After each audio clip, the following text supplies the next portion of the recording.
ناخذ الموضوع يعني اجماليا. القضيه الصحراء الغربيه يعني استفادت ونجحت في هذه القضيه. طبعا خالد نزيد فقط.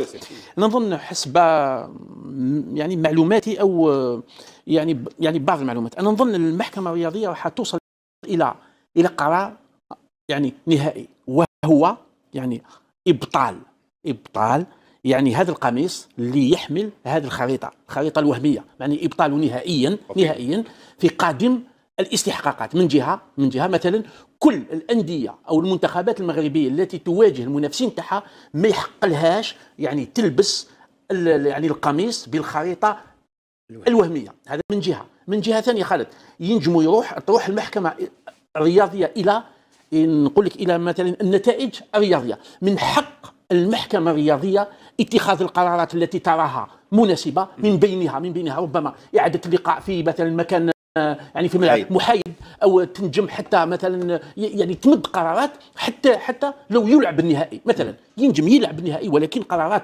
المحكمه الرياضيه لا نقاش فيها ولا جدال. لا نقاش ولا جدال فيها. حتى هناك من يتحدث ايضا فيما يخص اللوبي المغربي الذي توغل واختطف الاتحاد الافريقي لكره القدم. في نفس السياق استاذ بوروبا، رد الكاف الذي كان في 3 ماي على المراسله المتعلقه بتحديد الموقف كان ألغى الطابع الاستعجالي الذي كان يركز عليه الاتحاد الجزائري لكرة القدم. ما الغرض منه؟ من جهة الأخ حقيقة، ولو سمحت الأخ نجاوب في ظرف قصير سعيد. التطبيق المفروض كنا تفاجئنا، لأنه المفروض لجنة الطاعون هي لجنة قانونية، المفروض تدرس عدم إيجار المقابلة. نخسر ب3-0 ما هو السند القانوني. احنا كنا نتوقعوا أنه المادة ما تنطبقش، يعني كان نرجع للريغلومون تاع المنافسة، بالعكس المادة تنطبق على الغير. هذه إذا هذو نقاط قانونية راح يتناولوا. ما تكلمنيش أنا على القوى القاهرة ونقول نعاود نرجع فقط. لما يقولوا الاتحاد الافريقي لكرة القدم يقول القوة القاهرة، نعم، وش هي قوة القاهرة في كرة القدم؟ القاهرة مثلا الشواء الجوية، هي شوف هي صارت وقع مثل بسيط كنت مديته الحصة اللي فاتت الأسبوع القادم. الفرض شبه القبائل في وقت كورونا في تيزي وزو، كان الفريق الافريقي ما التحقش تيزي وزو، كان يستناو إدارة شباب القبائل، هذه قوة القاهرة. كان يستناو شو القرار تاع لجنة المنافسة. قررت لجنة المنافسة ليس إعادة اللقاء، احنا كنا موضحتها إعادة برمجة اللقاء في تاريخ لاحق. لماذا؟ ولكن كيفوا القرار تاعهم بجديه. قال ظرف كورونا، ولكن ولا تشوفوا لانه في ظرف كورونا ما يقدروش يمشيوا مباشره الى الجزائر. بارك الله فيك. وفي عدة امثله كثيره حتى هنا على المستوى الوطني، في امثله كثيره في القوى القاهره، مثلا حاول تمر. بارك الله فيك. حدث البيض شباب الوزداد مع شباب الثوره بسبب ظروف مناخيه رياح وضبط. نشوف هذا العام شوف هذا العام بسكره شباب القبائل. هنا بالمفهوم الضيق خالد، هنا لجنه المنافسه تدرس الملف هي المختصه تشوف مناسبات الاطراف. قال هذه قوه قاهره، ولكن هو قال لك الفريق المغربي مشى باش يلعب ذهاب، تفاجأ ما عنديش لانه الاتحاد الافريقي متورط. روح لي سؤال فيما يخص الغاء الطابع الاستعجالي. شكرا الاخ. يا صح، باش نزيد نوضحوا الرؤيه اكثر من ناحيه قانونيه او حتى من ناحيه الواقع.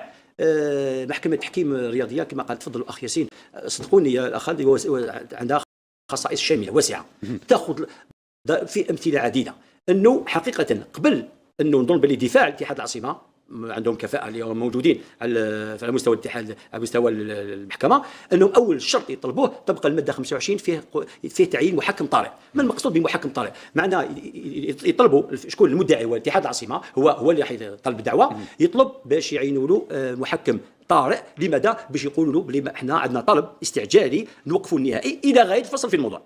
الان مادام هما محكمه رياضيه ممكن انه تلبي الطلب تاعك ومن بعد تمشي لك في الموضوع، او ممكن انك ترفض لك طلب. اذا رفضت لك طلب هذا لا يعني، لانه نتكلموا نشوفوا في الشارع برا يقول لك راهم رفضوا الطلب، وحتى في التواصل الاجتماعي او ما مدوش حق الاتحاد العاصمه، هذا اخذ نشوفوها. اذا باش نوضحوا الصوره انه محكمه التحكيم انها ممكن ترفض لك طلب، شافت باللي ماشي مستعجل، هي عندها سلطه تقريريه، عندها شافت باللي ماشي مستعجل، ولكن اذا مشات لك للموضوع تمشي في الموضوع. ولكن أي تمشي في الموضوع. أول حاجة يبدأ التبادل في المقالات. أول حاجة أي راسلت الكاف عند الحاطة مهلة أسبوع تجاوبها، ومن بعد يراسلوا الفريق المغربي يزيد يجاوب، وإحنا احنا صاحب الدعوة الأصلية أو موجود تماك أو حتى هو الملف الأصلي تاعو، تتجمع الأدلة، تبقى المرحلة الأخيرة.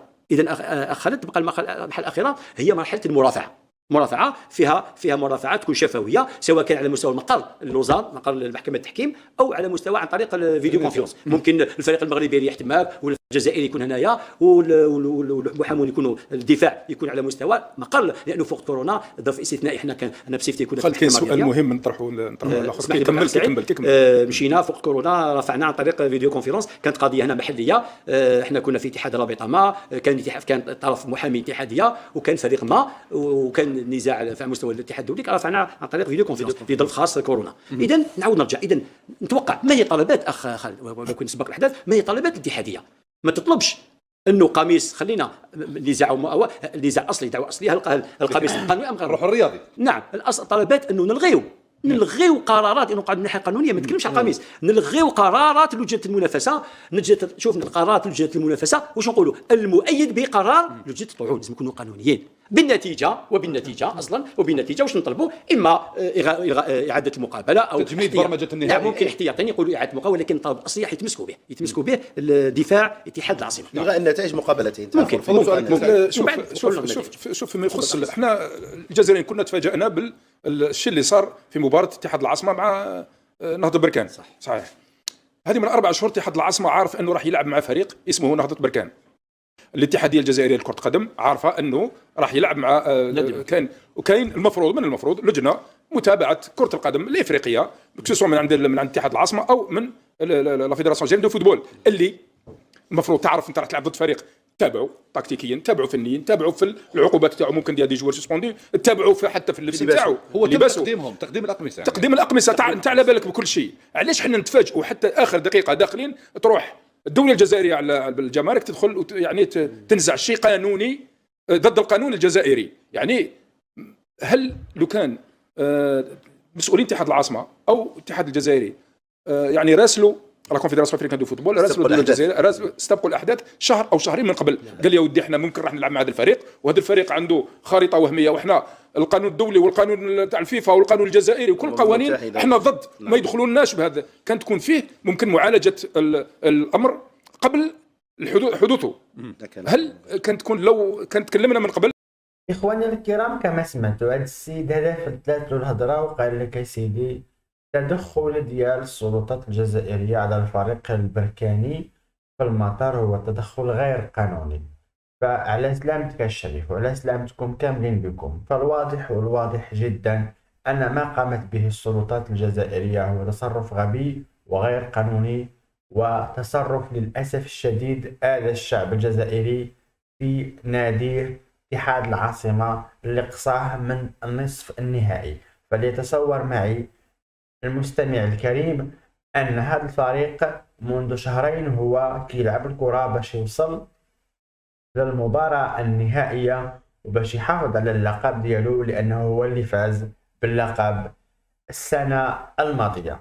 ولكن للاسف الشديد الكبرانات كان عندهم راي اخر وضيعوا هذا الفريق هذا ظلما وعدوانا، ووقفوا هذه المسيره ديالو اللي كانت مثاليه.